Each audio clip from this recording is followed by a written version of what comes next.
timetable. Here's the timetable when they stop threatening us. You know, I never dreamed I would be saying something like this, because I've fought for the First Amendment in the courtroom. But one of the means that has supplied oxygen to ISIS for both recruitment and inspiration has been the internet. It has been Facebook, it's been Twitter, and you know, these are private U.S. not private, public U.S. corporations. They started here.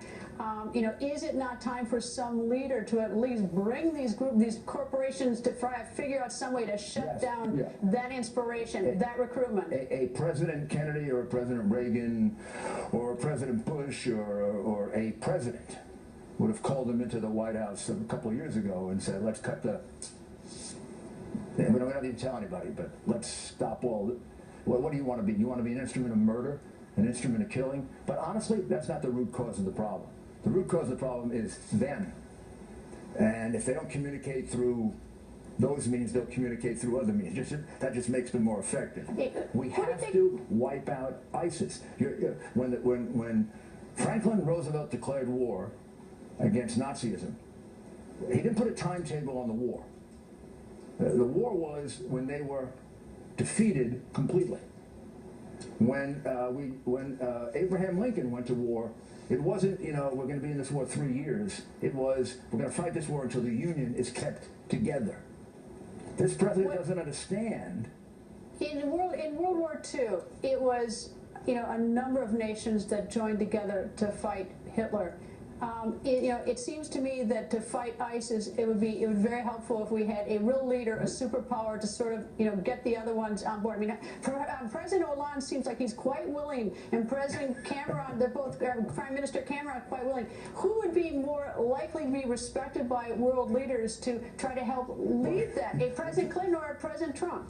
President Trump, of course. I mean, she's the one who presided over the overthrow of Gaddafi in Libya, and look what we have in Libya. She reset the relationship with Russia. Look at how bad the relationship with Russia is since she reset the relationship. Look, Hillary Clinton has had her chance to conduct the foreign policy of the United States, and she has been, I will say kindly, a disaster. Every single thing she touched as Secretary of State, whether it was her policies or Barack Obama's, they're the same, ended up worse. The Middle East is worse.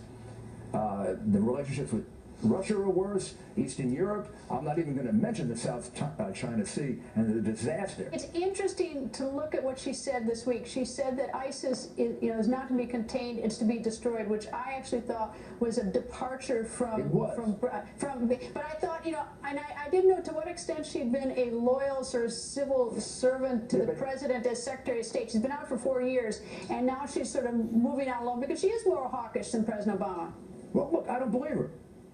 I don't believe that the public opinion polls turn. Like, look, she voted for the war in Iraq, and then she was against the war in Iraq and was in favor of the timetable when public opinion turned.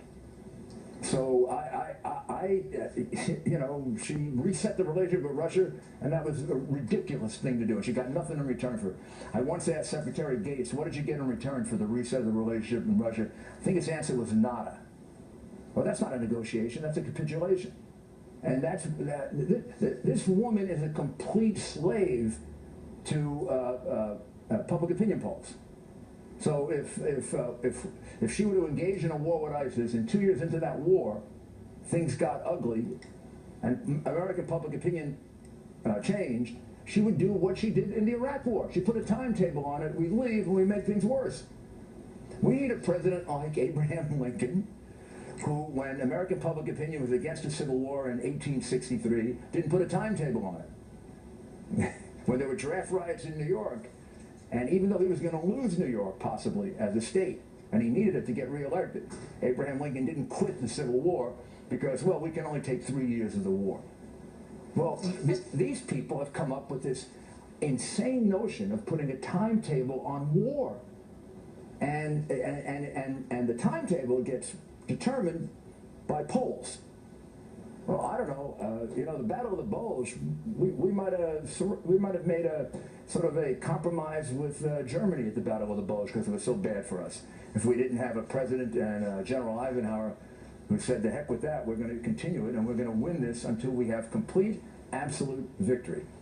I do not trust her to do that for my country because she has proven to me time and time again she is untrustworthy.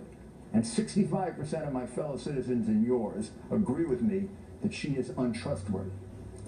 But Mr. Trump's got some bad numbers too going into November, so... Well, I'm willing to give a guy a chance who hasn't already shown me that he's failed at it. Mr. Mayor, thank you for joining us. Thank you.